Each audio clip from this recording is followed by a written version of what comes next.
વિદ્યાર્થી મિત્રો, ચેપ્ટર 11 સ્વાધ્યાયનો પહેલો એક્ઝામ્પલ.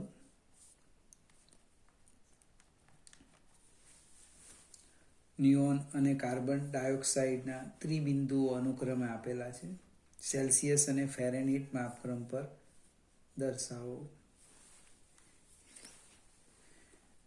હવે ત્રિબિંદુ આપણે શીખેલા નથી. ટ્રિપલ પોઈન્ટ,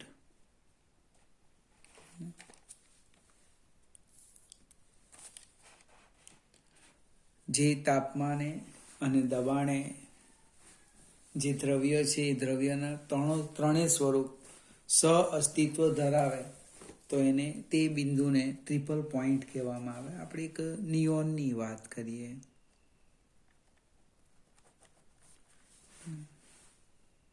એનું તાપમાન કંઈક આપ્યું છે,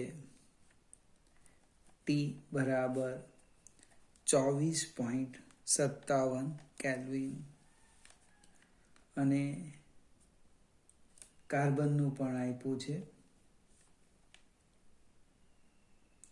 કાર્બન ડાયોક્સાઇડ એટલે CO2, એનું તાપમાન છે 216.55 કેલ્વિન.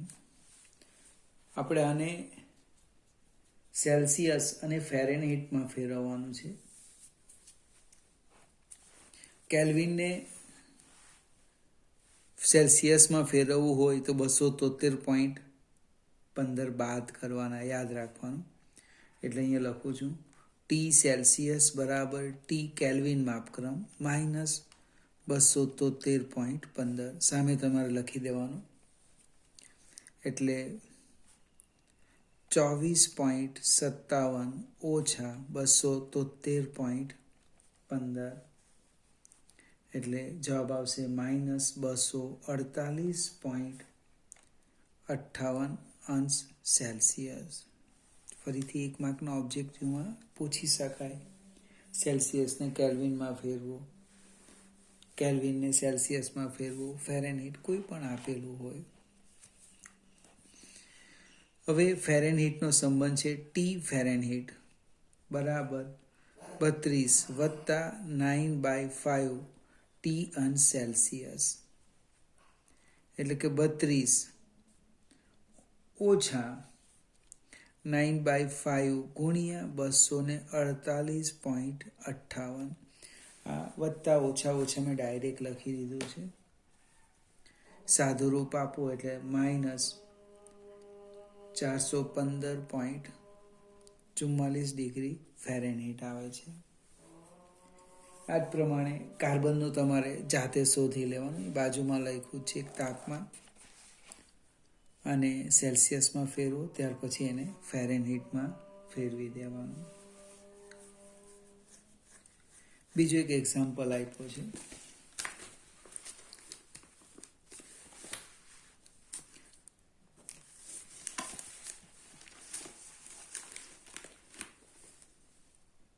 બે નિરપેક્ષ માપક્રમ A અને B પર પાણીના ત્રિબિંદુ 200 એકમ અને 350 200A અને 350B દ્વારા વ્યાખ્યાયિત કરેલ છે.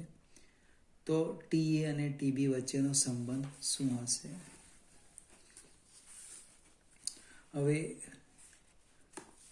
પાણીના ત્રિબિંદુનું માપક્રમ લઈ લે. પ્રમાણિત સ્કેલ અહીંયા લખ્યું છે. બે નવા એટલે આપણે મીટર, સેન્ટીમીટર, કિલોમીટર જેમ વ્યાખ્યાયિત કરીએ એ જ પ્રમાણે અહીંયા પ્રમાણિત સ્કેલની વાત કરો. પ્રમાણિત સ્કેલ માપક્રમ કયો? તો કે A. એમાં ટ્રિપલ પોઈન્ટનું તાપમાન આપણને આપેલું છે 200A. ટ્રિપલ પોઈન્ટ કયું થર્મોમીટર? એ માપે છે 200A. આપણે માપક્રમ B લઈ લઈએ.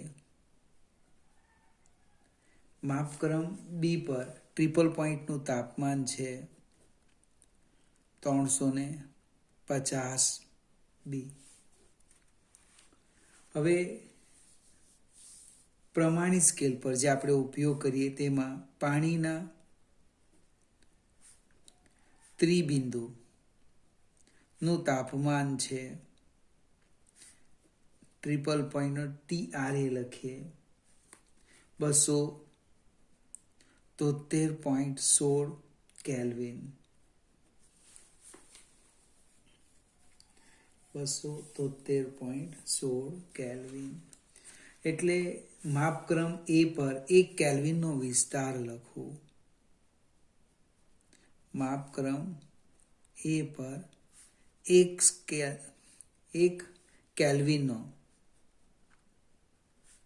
વિસ્તાર કેટલો થવાનો 273.16 ભાગ્યા 200 કેલ્વિન. આપણે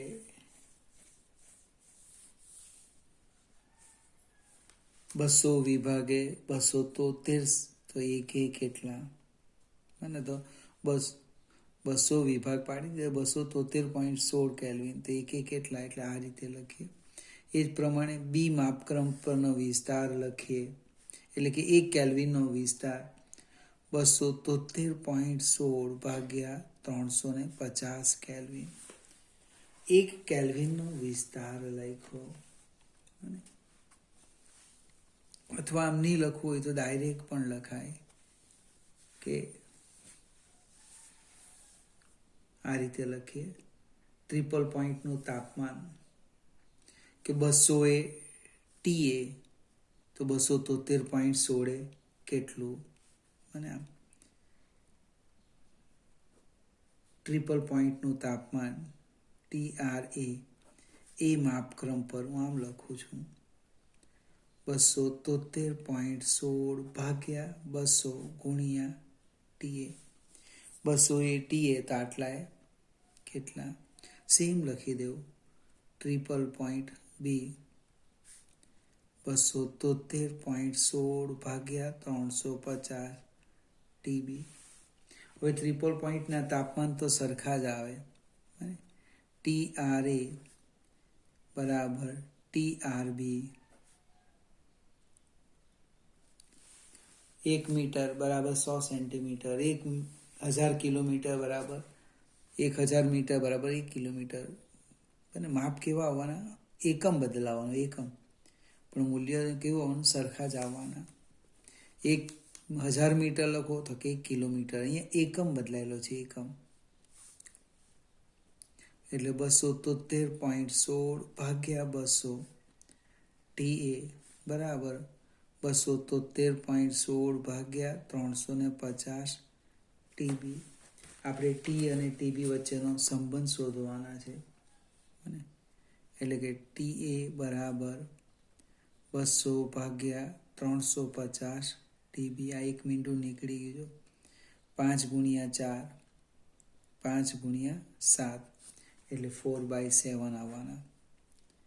ટીએ બરાબર 4/7 ટીબી. ફરીથી પ્રેક્ટિસ માટે ગણ્યો છે બહુ ધ્યાન નહીં આપતા.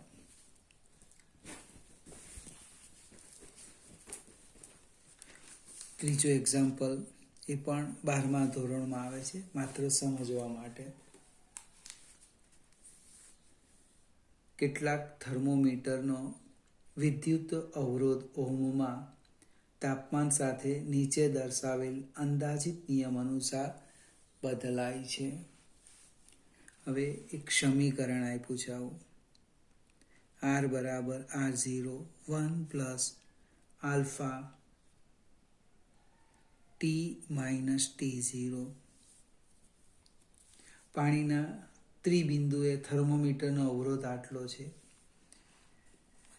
પાણીનું ત્રિબિંદુ ધારો કે એને હું T0 લેમ અથવા પછી બદલી કાઢીશું 273.16 કેલ્વિન તાપમાને અવરોધ આપ્યો છે R0 101.6 ઓહ્મ. આ R0 એટલે સંદર્ભ તાપમાને અવરોધ. આગળ જઈએ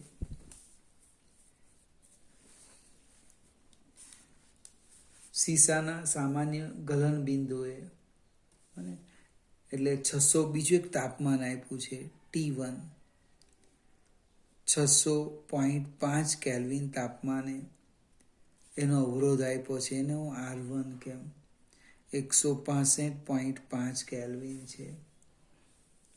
તો જ્યારે આ થર્મોમીટર એમ કે આટલો અવરોધ માપે 123.4 કેલ્વિન, ત્યારે તાપમાન કેટલું? અહીં મારી પાસે બે અજ્ઞાત રાશિ છે, એક આલ્ફા અને એક T2. સમાધાન આપણે કરવાનું છે. આ જે સંદર્ભ આવા તમારા માટે એકદમ નવું છે. આ સંદર્ભ તાપમાન લીધું T0 એ અવરોધ R0, ત્યાર પછી આ તાપમાને અવરોધ આટલો, તો આ તાપમાને આ આટલો અવરોધ માટે તાપમાન કેટલું, આવો કંઈક પ્રશ્ન છે. અને પહેલાં આપણે સમજવા પ્રયત્ન કરીએ. આમ લખું R બરાબર R0 plus R0 alpha T minus T0.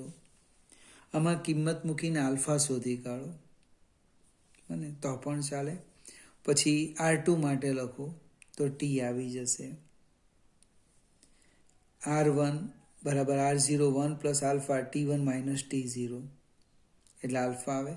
R2 માટે આલ્ફાની કિંમત મૂકીને T શોધી શકાશે. અથવા એક બીજી ટેકનિક બતાવું, R minus R0 alpha T minus T0. હવે હું 1 માટે લખું છું, R1 માઇનસ R0, કંઈક ભૂલ હોય તો જોજો. R0 alpha T1 minus T0 1. આ પ્રમાણે 2 માટે લખું, R2 માઇનસ R0 બરાબર R0 alpha T2 minus T0, સમીકરણ 2. R1 માઇનસ R0 બરાબર R0 alpha T1 minus T0, સમીકરણ 1. R2 માઇનસ R0 અને હવે મારે T2 શોધવાના છે. સમીકરણ 2 અને 1નો હું ગુણોત્તર લેમ. ગુણોત્તરમાં શું થાય, આ ભાગ નીકળી જવાનો, એટલે આલ્ફા શોધવો નહીં પડે. 1 અને 2 અથવા 2 અને 1, તમે જે લખો તે.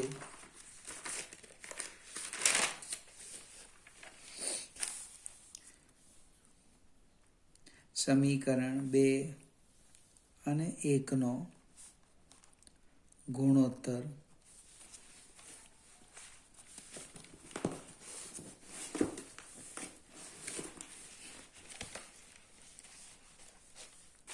બે એટલે R2 minus R0 R1 minus R0 બરાબર R0 alpha T2 minus T0 divide by R0 alpha T1 minus T0.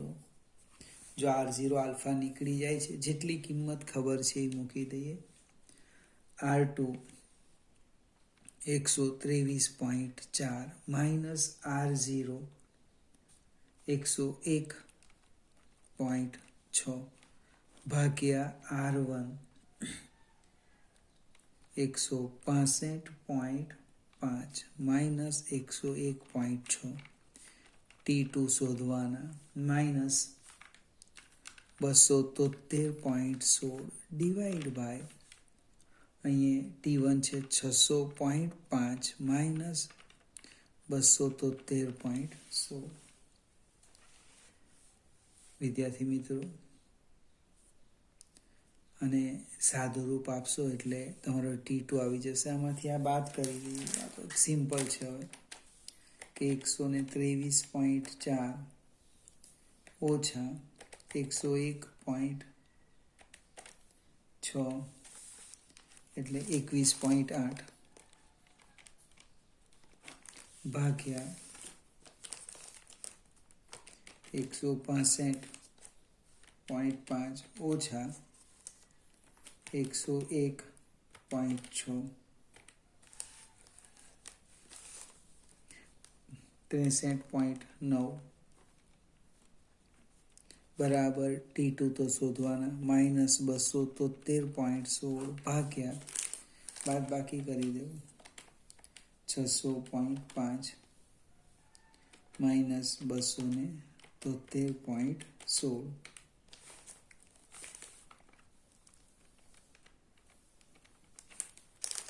એટલે T2 માઇનસ 273.16 બરાબર 21.8 ભાગ્યા 63.9 ગુણ્યા 327.34. સાદુરૂપ આપશો એટલે જવાબ આવી જશે. ચોથો એક્ઝામ્પલ જરા જોઈ લેજો. પાંચમો લઈએ. પાંચમામાં રકમ ખૂબ મોટી આપી છે, જોવું તો ખ્યાલ આવશે.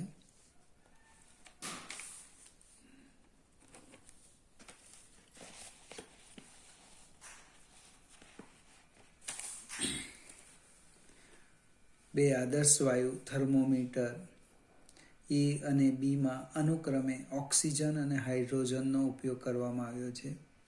મળતા અવલોકનો નીચે પ્રમાણે છે. પાણીનું ત્રિબિંદુ એ દબાણ અને સલ્ફરનું સામાન્ય ગલન બિંદુ આ બાજુ બી માપક્રમ પર આપ્યું છે. સલ્ફરનું સામાન્ય ગલન બિંદુનું નિરપેક્ષ તાપમાને થર્મોમીટર એ અને બીમાં વાંચન શું હશે? આવો કંઈક પ્રશ્ન છે. પછી થોડો તફાવત આવે એનું કારણ આપવાનું છે. હવે જે થર્મોમીટર છે એની વાત કરું. પીવી બરાબર મ્યુ આર ટી એટલે પી બાય ટી બરાબર મ્યુ આર બાય વી બરાબર અચળ. આનો અર્થ એવો થાય પી બાય ટી બરાબર અચળ. હવે થર્મોમીટર એ લેવું. થર્મોમીટર એ લઈએ તો થર્મોમીટર એ માટે શું થવાનું છે?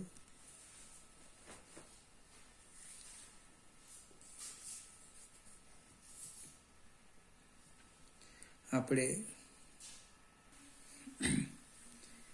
લખી દઈએ P triple point divide by T triple point TR બરાબર થર્મોમીટર માટે પી એ બાય ટી એ. મારે શોધવાનું છે ટી એ એટલે ટી એને હું સૂત્રના કરતા કરું તો પી એ ગુણ્યા T triple point divide by P triple point. હવે એનું તાપમાન ટ્રિપલ પોઈન્ટનું દબાણ આપેલું છે. અંદર રકમમાં જો થર્મોમીટર એમાં પાણીના ત્રિબિંદુનું તાપમાન લખ્યું છે એ લોકોએ. પી એ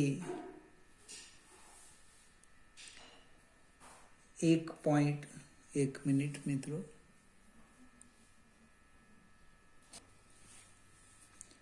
હવે P A 1.797 into 10⁵ divide by triple પોઈન્ટે થર્મોમીટર એમાં દબાણ છે તે 1.250 ઇન્ટુ 10⁵ ઇન્ટુ આપણને આ ખબર હોવી જોઈએ 273.16 કેલ્વિન.